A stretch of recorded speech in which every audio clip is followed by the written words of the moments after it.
नमस्कार, SBT news में आपका स्वागत है। पेश है 3 जुलाई शुक्रवार दोपहर 1:15 बजे राजस्थान के विभिन्न शहरों की 15 बड़ी खबरें। राजस्थान में आंतरिक सुरक्षा को लेकर एंटी टेररिस्ट स्क्वाड ने प्रदेश भर में बड़ा अभियान शुरू किया है। एटीएस टीम करीब 25 जिलों में एक साथ विशेष जांच और छापेमारी कर रही है। इस अभियान में स्थानीय थाना पुलिस भी एटीएस के साथ मिलकर कार्रवाई कर रही है। जांच का मुख्य फोकस पाकिस्तानी गैंगस्टर और कथित आतंकी शहजाद भट्टी से जुड़े सोशल मीडिया नेटवर्क और उसके संपर्क में रहे लोगों की गतिविधियों की पड़ताल करना है। एटीएस ऐसे लोगों की पहचान कर रही है जिनके सोशल मीडिया प्लेटफॉर्म के माध्यम से शहजाद भट्टी या उससे जुड़े नेटवर्क से संपर्क होने की आशंका है। इसके साथ ही अन्य माध्यमों से संभावित रिश्तों और संपर्कों की भी गहन जांच की जा रही है। राजस्थान के 12 जिलों से मानसून की एंट्री हो गई है। इसी के साथ जब फलोदी का सट्टा मार्केट खुला तो सबसे बड़ा दाव लगा मानसून पर। फलोदी सट्टा मार्केट में बारिश के लिए इस सीजन का सबसे बड़ा भाव लगाया गया है। इस मार्केट से जुड़े लोगों ने बताया कि ये पूरा दाव बादल और मोबाइल में तापमान देखकर लगाया जाता है। 24 घंटे यानी आज शुक्रवार शाम 4 बजे तक ये भाव चलेगा। मार्केट से जुड़े लोगों ने बताया कि मानसून में 3 स्तर पर पैसे लगाए जाते हैं। पहला पतरा यानी पानी कम बारिश, दूसरा नाली यानी ठीक ठाक बारिश जब शहर की नालियों में बारिश का पानी बहने लग जाए, और तीसरा नदी यानी अच्छी बारिश। जब मार्केट खुला तो 30 पैसे का भाव नदी पर लगाया गया। राजस्थान सरकार ने पोस्ट मैट्रिक स्कॉलरशिप में करोड़ों की हेराफेरी और घोटाले में शामिल देश भर के 20 कॉलेज और इंस्टीट्यूट को बैन कर दिया। इसमें राजस्थान के 16 और दूसरे राज्यों के 4 कॉलेज शामिल हैं। सामाजिक न्याय और अधिकारिता विभाग ने गड़बड़ी में शामिल संस्थाओं के भेजे गए स्कॉलरशिप के आवेदनों को खारिज कर दिया है। इनमें कई कॉलेजों ने पोर्टल पर स्टूडेंट्स के नाम पर फर्जी डॉक्यूमेंट अपलोड किए। वहीं कई कॉलेज ऐसे भी हैं जो चालू नहीं थे। प्रधानमंत्री नरेंद्र मोदी के कल 4 जुलाई को होने वाले जोधपुर और पचपदरा दौरे को लेकर राजस्थान सरकार ने अपनी पूरी ताकत झोंक दी है। तैयारियां अंतिम चरण में है। सुरक्षा और व्यवस्थाओं का जायजा लेने के लिए प्रदेश के मुख्य सचिव वी श्रीनिवास और पुलिस महानिदेशक राजीव शर्मा वंदे भारत ट्रेन से जयपुर से जोधपुर पहुंचे। रेलवे स्टेशन पर कलेक्टर आलोक रंजन और पुलिस कमिश्नर शरद कविराज सहित आला अधिकारियों ने उनकी अगवानी की। अफसरों की फौज उतरते ही दोनों शहरों में सुरक्षा और प्रोटोकॉल की समीक्षा का दौर तेज हो गया।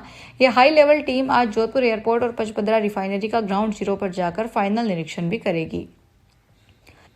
उदयपुर में आज मानसून की एंट्री हो गई है। आमतौर पर उदयपुर में मानसून 18 से 25 जून के आसपास प्रवेश करता है, लेकिन इस साल करीब 8 दिन देरी से आया है। 2025 में इसकी एंट्री 18 जून को हुई थी।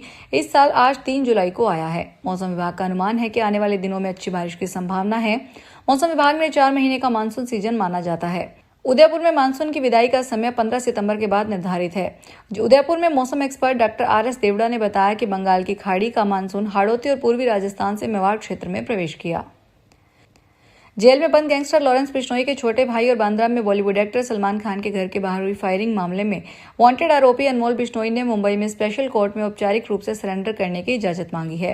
अपनी अर्जी में अनमोल ने कहा कि वह मुंबई कोर्ट के सामने स्वेच्छा से सरेंडर करना चाहता है। बता दें, अनमोल बिश्नोई अभी नई दिल्ली के तिहाड़ जेल में बंद है। उसे नवंबर 2025 में अमेरिका से भारत लाया गया था। जयपुर के विश्व प्रसिद्ध आमेर महल के शीश महल के पास उस समय अचानक हड़कंप मच गया जब वहां ड्यूटी पर तैनात सुरक्षा कर्मियों को पत्थरों के बीच एक बेहद वजनी लावारिस बैग पड़ा हुआ मिला। सुरक्षा के लिहाज से जब इस लावारिस बैग को सतर्कता के साथ खोला गया तो उसके अंदर का नजारा देखकर सबके होश उड़ गए। बैग के अंदर 1,06,000 रुपए की भारतीय करेंसी के नोटों की गड्डियां, कीमती सामान और कुछ निजी दस्तावेज भरे हुए थे। ऐतिहासिक किले के बीचों बीच नोटों से भरे इस लावारिस बैग के मिलने से एक बार तो हर कोई चौंक गया।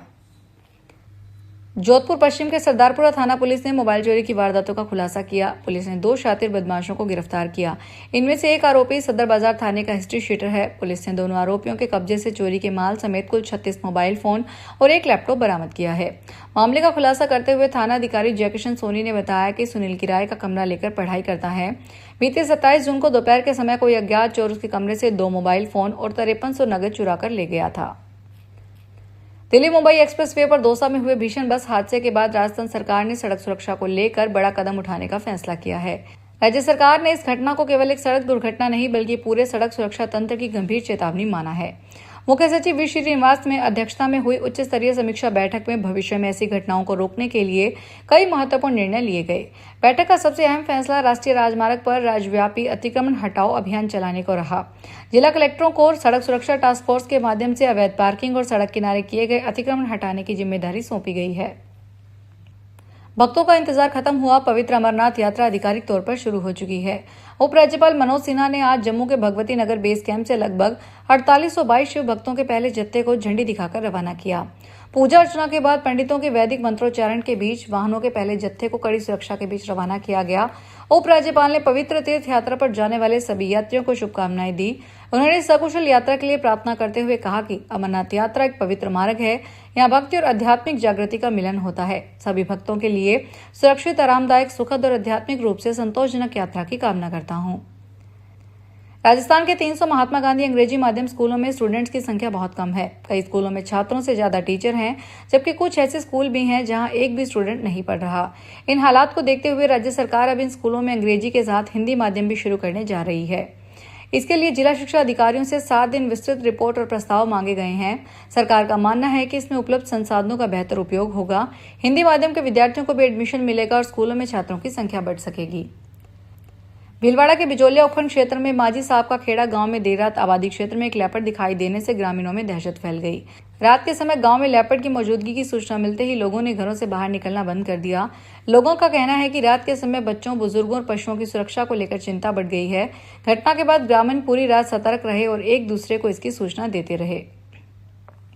जोधपुर शहर अपनी अपनायत और लाजवाब खान पान के लिए दुनिया भर में खास पहचान रखता है। यहाँ की ऐतिहासिक बावड़ियों सदियों से इस शहर की खूबसूरती को अपने भीतर समेटे हुए है। साल 2017 में आयरलैंड से सिनेमैटिक आर्टिस्ट कैरोन जोधपुर घूमने आए थे।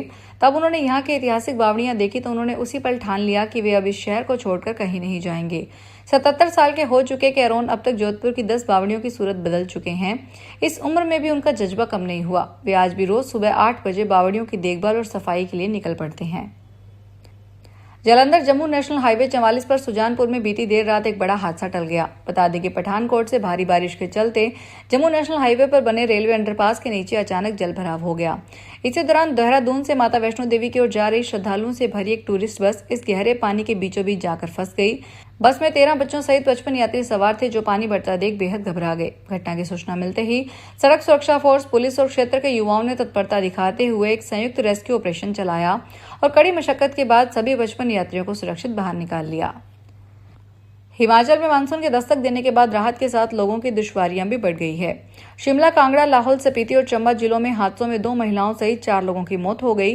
प्रदेश में भारी वर्षा और भूस्खलन से 49 दुकानें बंद हैं और 42 ट्रांसफार्मर खराब होने से बिजली आपूर्ति बाधित है। धान व मक्की की बिजाई के लिए वर्षा का इंतजार कर रहे किसानों को राहत मिली है। मौसम विज्ञान केंद्र शिमला के अनुसार 3 जुलाई को कांगड़ा व मंडी में कुछ क्षेत्रों में भारी वर्षा का ऑरेंज अलर्ट, जबकि कुल्लू, शिमला, सिरमौर व ऊना में कुछ क्षेत्रों में भारी वर्षा का येलो अलर्ट जारी किया गया है। फिलहाल इस बुलेटिन में इतना ही। फिर हाजिर होंगे बड़ी खबरों के साथ। अगर आप भी अपने आसपास की छोटी बड़ी और महत्वपूर्ण खबरों से अपडेट रहना चाहते हैं तो सब्सक्राइब कीजिए हमारे चैनल SBT न्यूज को और प्रेस कीजिए बेल आइकन पर।